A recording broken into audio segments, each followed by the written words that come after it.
Млада мечка ги посети каменичките села. Жители од селото Моштица зборуваат за блиска средба со ова несекојдневно животно за шумите во регионот на крајниот исток. По трагата на муабетите за мечката, стигнавме и до каменичкото ловно друштво, од каде потврдија дека на нивните камери е забележана мечка во атарите на селата Вратиславци и Косевица, но колку таа може да биде опасна не сакаа да коментираат. Тие само подсетија дека мечките се заштитени животни, а ловното друштво било во комуникација со надлежните служби од Министерството за шумарство.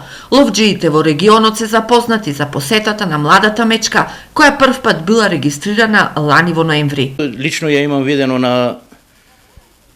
дека е забележена на ноќна камера од ловечкото здружение во Македонска каменица.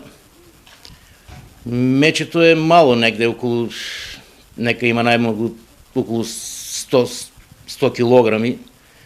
Најверојатно старата мечка што го води е убиена во бугарска територија. Според Димитровски, младата мечка била во потрага на храна. Таму има доста пчелни семејства, а па никој не се пожали од пчеларите и од сточарите дека е направено белја од мечето. Димитровски е 30 години ловџија и според него мечките во овој регион доаѓаат од соседна Бугарија, каде има густа шума и економско ловиште.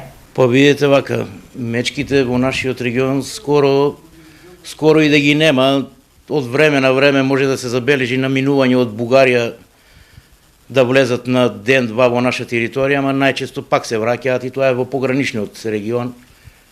Пред 18 години на целото Негрево Пехчевско беше забележена мечка од група ловци и тоа е така посериозно забележување на мечки. Инаку мечките во Македонија се најзастапени во планинските области од западниот, централниот и јужниот дел на Македонија, а повремено се јавуваат и во источните краишта. Од 1996 година таа е заштитено животно, а бројната состојба е значајно подобрена во последните години, односно од 151 единка во 2010 на 471 единка во 2014.